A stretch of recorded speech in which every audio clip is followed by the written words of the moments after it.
Hey everybody, this is Tony. And this is Paul, and we're coming at you from the Friends for Life podcast, where we discuss the ongoing lives and issues of people with developmental disabilities to spark positive change in the field. And we have a lot of fun doing it. Making sure that individuals are reaching the goals they have set for themselves. That's one of the many goals of Assured Health Services. If you're looking for a residential care provider or searching for ADS services, Assured Health is your go-to place. Assured Health, helping others succeed.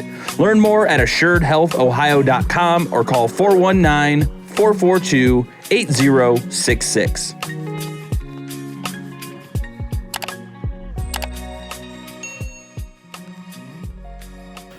All right, everybody, welcome back to the Friends for Life podcast. Thanks for tuning back in with 4th of July right around the corner. Tony and I wanted to give you sort of a little PSA about being respectful with loud noises and people with disabilities, because it can freak some people out. It's not the best. How to prepare for that. So, Tony, you've been doing this a long time. I'm sure you've had many 4th of Julys.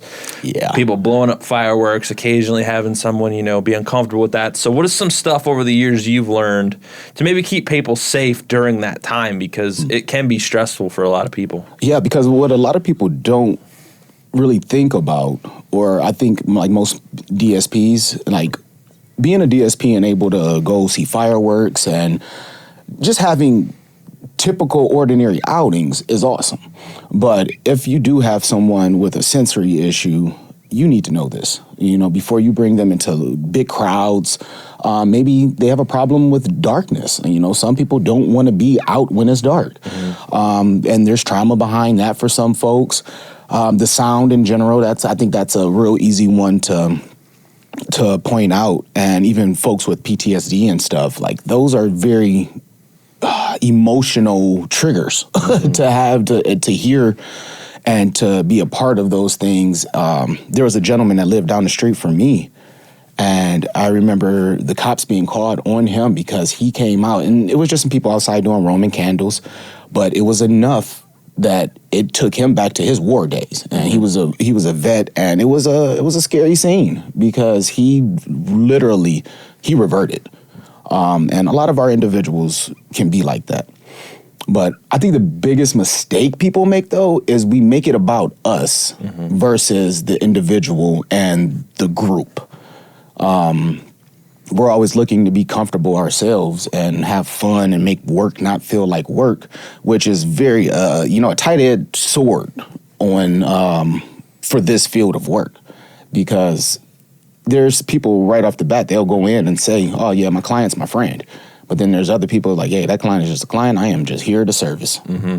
So, yeah, knowing your person is the best the best way to go about it. So say, you're out with the fireworks. Maybe you're a new DSP or something and you don't have a lot of experience, and you think you're just trying to do something fun. You say, hey, I'm taking John out to go see the fireworks, and he isn't saying anything like, yeah, I don't want to do that. He said, okay, whatever. And they get out there and he's just like, nope, not for me. And there's a situation. So how do you handle that? Because it will happen at some point, or a similar scenario. Inevitably, things like that do happen. And I've been in situations in which I've had to call CIT officers. CIT, crisis intervention trained, for anybody who's not aware with that. But those officers have a little more skill set to handle more uncomfortable situations that take a little more effort. You're going to have to use the right words and try to calm the person down, excuse me, versus, just arresting them and throwing them in an institution or in jail. I think the biggest thing, if you are in a scenario, is now controlling your calm, because people are going to feed off of you. If you are there and you're working with this individual and now you're walking through downtown, whatever city, and the fireworks are going on now, this individual is not feeling it, and you freak out, all the people around you are going to freak out. So there's a few things that you can have on standby if you know your individual well enough. I think anybody would be smart to bring some earplugs or maybe some headphones, some noise-canceling headphones, even sleep mask. I think that those work awesome for people with strong sensory issues, because some people like to see it a little bit, but then it's enough. Like, okay, a couple of bang bang pops, that's good for me. But yeah, those are some of the biggest. I keep saying biggest, but I mean, it's what I would do, what I go by. So yeah. So and then there's a lot of, aside from the fireworks and stuff, there's just a lot going on. There's people all over the place. There's parties going on. There's people drinking and being irresponsible. So how do you deal with people being out on the town? Maybe when if you go out with somebody, dealing with the people around them, because that's always my biggest fear on the 4th of July. Like, I'm a fairly responsible person, I'd like to think, but it's like, even if you're going to a lake or something, people are very irresponsible on boats, and they're driving around when they shouldn't be, drinking and driving and stuff. So how do you kind of maintain that safety as well?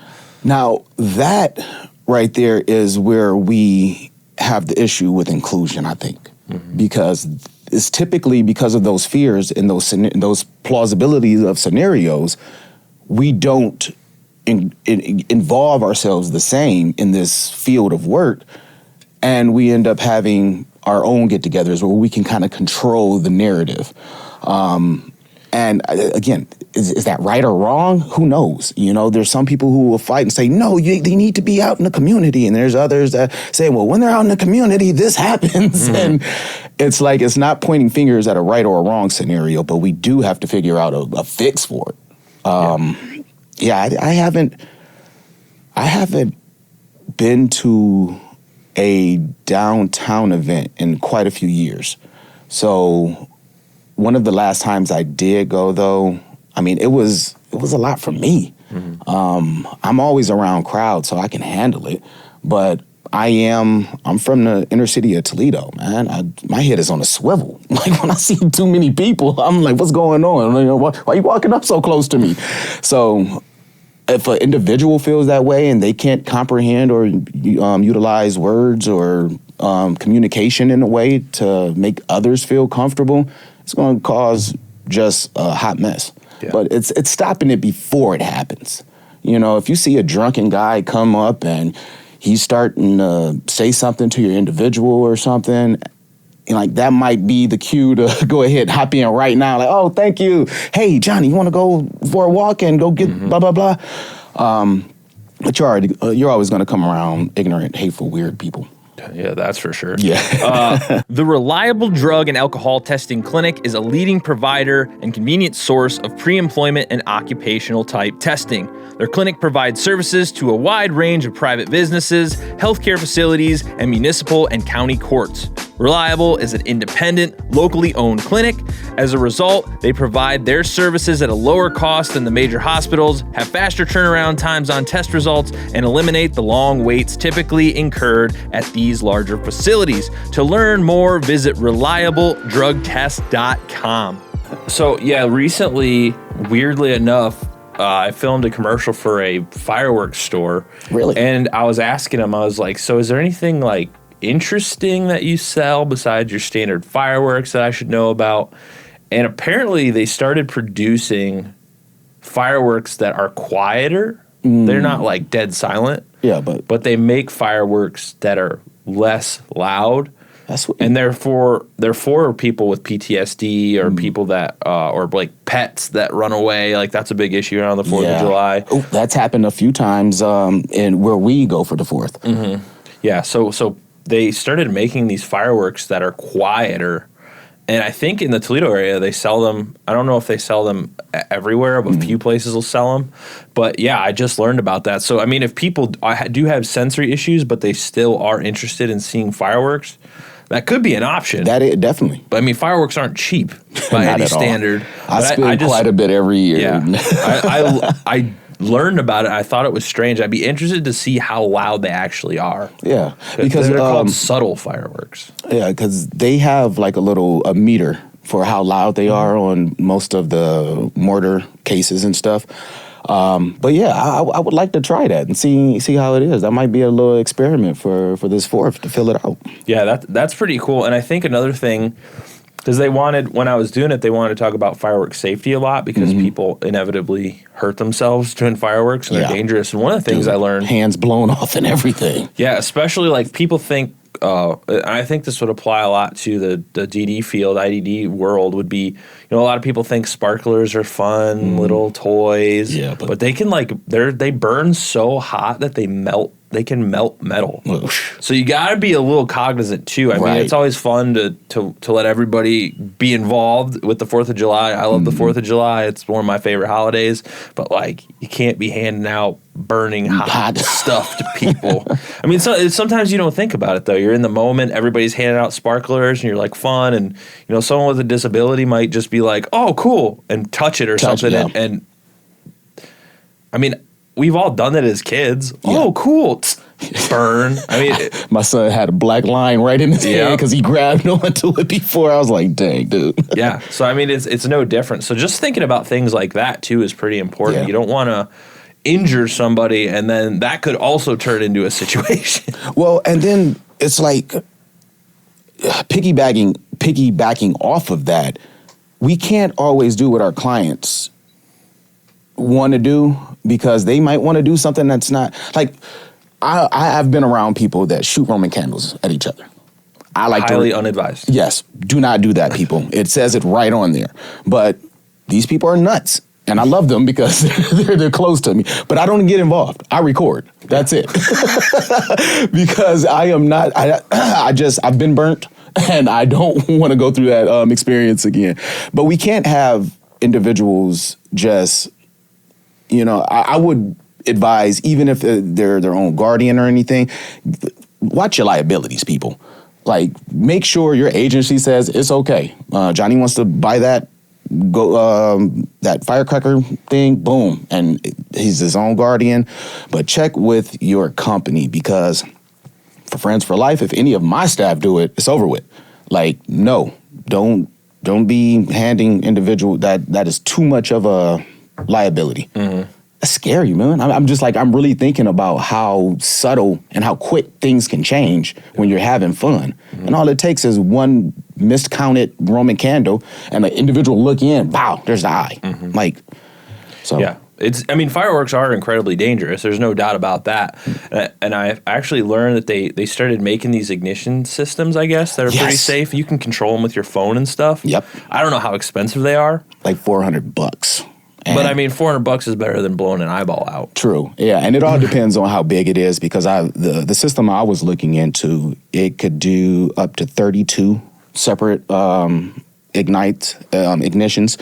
And so I thought that was pretty neat because I've had a few close calls myself and it's not always fun.